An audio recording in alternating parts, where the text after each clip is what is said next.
রাখবেন মাননীয় সদস্য জনাব এস.এম. আল মামুন, 281 চট্টগ্রাম 4। আপনার সময় 5 মিনিট। ধন্যবাদ। মাননীয় স্পিকার, আপনাকে ধন্যবাদ। দ্বাদশ জাতীয় সংসদের প্রথম অধিবেশনে মহামান্য রাষ্ট্রপতির ভাষণের উপর আলোচনার সুযোগ দেওয়ার জন্য আপনাকে ধন্যবাদ জানাচ্ছি। মাননীয় স্পিকার, আমার বক্তব্যের প্রথমে আমি শ্রদ্ধাভরে স্মরণ করতে চাই হাজার বছরের শ্রেষ্ঠ বাঙালি স্বাধীনতার স্থপতি জাতির জনক বঙ্গবন্ধু শেখ মুজিবুর রহমানকে। শ্রদ্ধাভরে স্মরণ করতে চাই বঙ্গবন্ধুর সহধর্মিণী বঙ্গমাতা ফজিলাতুন্নেসা মুজিব সহ তার পরিবারের সকল শহীদদেরকে, যারা 1975-এর 15 আগস্ট কালো রাত্রিতে নিহত হয়ে তারা শহীদ হয়েছিলেন।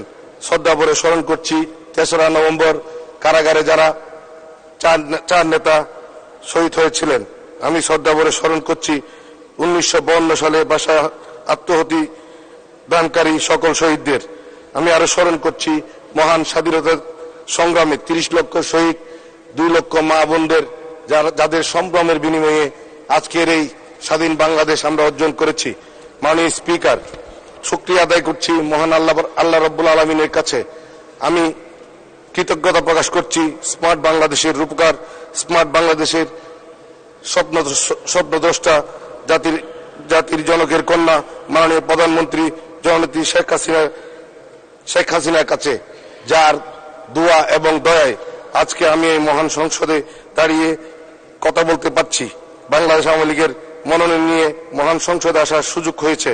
কৃতজ্ঞতা প্রকাশ করছি আমার নির্বাচনী এলাকার জনসাধারণের প্রতি, যারা আমাকে 1,42,708 ভোট দিয়ে আমাকে বিজিত করেছেন। মাননীয় স্পিকার, আমি মাননীয় প্রধানমন্ত্রী জননেত্রী শেখ হাসিনার কাছে কৃতজ্ঞতা প্রকাশ করছি আমার প্রয়াত পিতা এবিএম আবুল কাসেম মাস্টারকে। তিনি 5বার মনোনয়ন দিয়েছিলেন। 1996 সালে এবং 2008 সালে সংসদ সদস্য নির্বাচিত হলে তাকে বাণিজ্য মন্ত্রণালয় সম্পর্কিত সংসদীয় কমিটির দায়িত্ব প্রদান করেছিলেন। 2016 সালের 24শে নভেম্বর আমার পিতা ইন্তেকাল করেন। আমার পিতার শেষ ইচ্ছা ছিল মাননীয় প্রধানমন্ত্রী জননেত্রী শেখ হাসিনা যেন আমার পিতার জানাজায় অংশগ্রহণ করেন, কারণ সেদিন আমার পিতা এমপি ছিলেন না। বাংলাদেশ আওয়ামী লীগের প্রেসিডিয়াম সদস্য সাবেক মন্ত্রী ইঞ্জিনিয়ার মোশাররফ হোসেন চাচা মাননীয় প্রধানমন্ত্রীকে আমার বাবার মৃত্যুর সংবাদ দেওয়ার পরে তিনি সাথে সাথেই মাননীয় প্রধানমন্ত্রী জননেত্রী শেখ হাসিনা আমার পিতার জানাজায় থাকার জন্য উনি সদয় সম্মতি জ্ঞাপন করেছিলেন এবং সেদিন তিনি 35 মিনিট সেই জানাজায় দাঁড়িয়ে থেকে জানাজা সম্পন্ন করা পর্যন্ত এবং জানাজা শেষে বাংলাদেশ সামরিক বাহিনীর বিশেষ হেলিকপ্টারে করে মরদেহ আমাদের সীতাকুণ্ড চট্টগ্রামে পৌঁছে দিয়েছিলেন। মাননীয়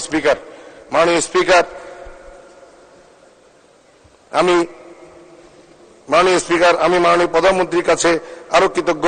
তিনি আমাকে দুইবার নমিনেশন দিয়ে, আমাকে দুইবার মনোনয়ন দিয়ে উপজেলা চেয়ারম্যান নির্বাচিত হওয়ার সুযোগ করে দিয়েছিলেন।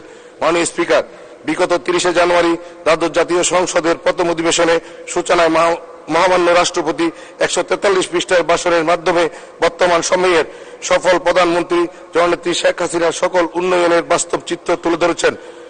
মহামান্য রাষ্ট্রপতি অত্যন্ত সময় উপযোগী চমৎকার একটি ভাষণ দিয়েছেন, সেই জন্য মহামান্য রাষ্ট্রপতিকে ধন্যবাদ জানাচ্ছি। মাননীয় স্পিকার, মাননীয় প্রধানমন্ত্রীর নেতৃত্বে সরকার রূপকল্প 2021 বাস্তবায়নের শেষে রূপকল্প 2081 গ্রহণ করেছেন।